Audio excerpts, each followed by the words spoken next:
आज की कहानी का शीर्षक है सबसे बड़ा पुण्य। एक राजा बहुत बड़ा प्रजापालक था। हमेशा प्रजा के हित में प्रयत्नशील रहता था। वह इतना कर्मयोगी था कि अपना सुख, ऐशो आराम सब छोड़कर सारा समय जन कल्याण, लोगों की भलाई में ही लगा देता था। यहाँ तक कि पूजा पाठ, भजन कीर्तन के लिए भी समय नहीं निकाल पाता था। एक सुबह राजा वन की तरफ भ्रमण करने के लिए जा रहा था कि उसे एक देव के दर्शन हुए।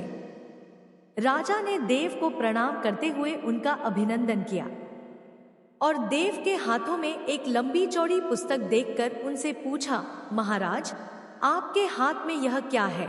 देव बोले, राजन, यह हमारा बही खाता है जिसमें सभी भजन करने वालों के नाम हैं।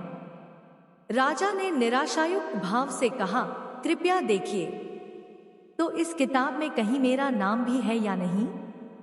देव महाराज किताब का एक एक पृष्ठ उलटने लगे, परंतु राजा का नाम कहीं भी नजर नहीं आया।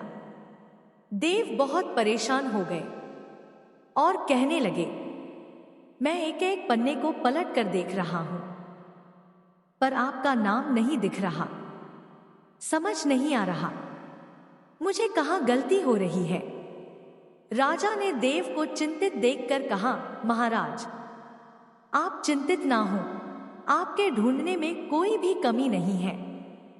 वास्तव में ये मेरा दुर्भाग्य है कि मैं भजन कीर्तन के लिए समय नहीं निकाल पाता और इसीलिए मेरा नाम यहाँ नहीं है।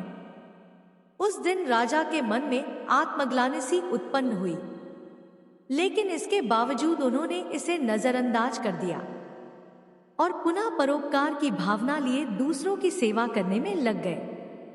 कुछ दिन बाद राजा फिर सुबह वन की तरफ टहलने के लिए निकले तो उन्हें फिर से उन्हीं देव महाराज के दर्शन हुए। इस बार भी उनके हाथ में एक पुस्तक थी। इस पुस्तक के रंग और आकार में बहुत भेद था और यह पहली वाली से काफी छोटी भी थी। राजा ने फिर उन्हें प्रणाम करते हुए पूछा, महाराज, आज कौन सा बही खाता आपने हाथों में लिया हुआ है? देव ने कहा, राजन, आज के बही खाते में उन लोगों का नाम लिखा है जो ईश्वर को सबसे अधिक प्रिय है। राजा ने कहा, कितने भाग्यशाली होंगे वे लोग। निश्चित ही वे दिन रात भगवत भजन में लीन रहते होंगे। क्या इस पुस्तक में कोई मेरे राज्य का भी नागरिक है?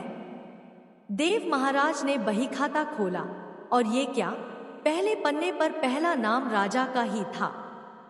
राजा ने आश्चर्यचकित होकर पूछा, महाराज, मेरा नाम इसमें कैसे लिखा हुआ है?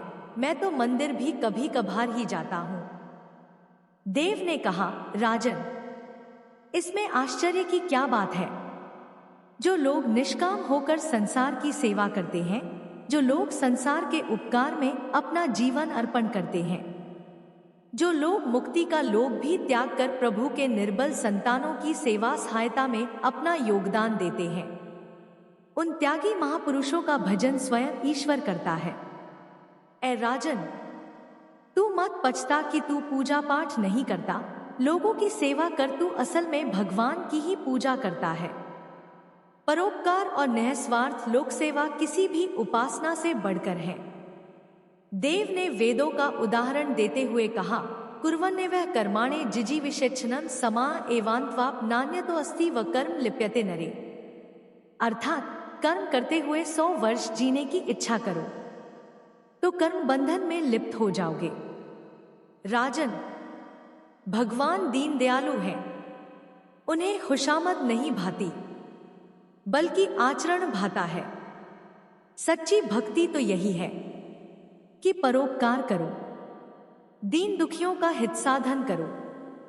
अनाथ, विधवा, किसान व निर्धन आज अत्याचारियों से सताए जाते हैं, इनकी यथाशक्ति सहायता और सेवा करो, और यही परम भक्ति है।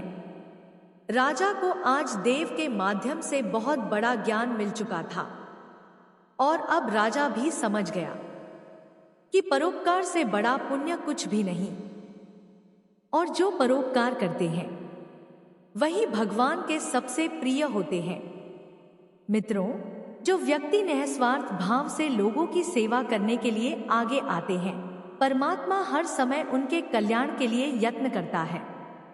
हमारे पूर्वजों ने कहा भी है, परोपकाराय पुण्याय भवति, अर्थात दूसरों के लिए जीना, दूसरों की सेवा को ही पूजा समझकर कर्म करना, परोपकार के लिए अपने जीवन को सार्थक बनाना ही सबसे बड़ा पुण्य है। और जब आप भी ऐसा करेंगे तो स्वतः ही आप ईश्वर के प्रिय भक्तों में शामिल हो जाएंगे।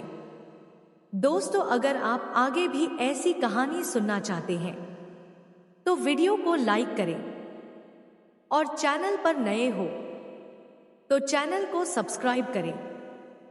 हमारे साथ अंत तक बने रहने के लिए धन्यवाद।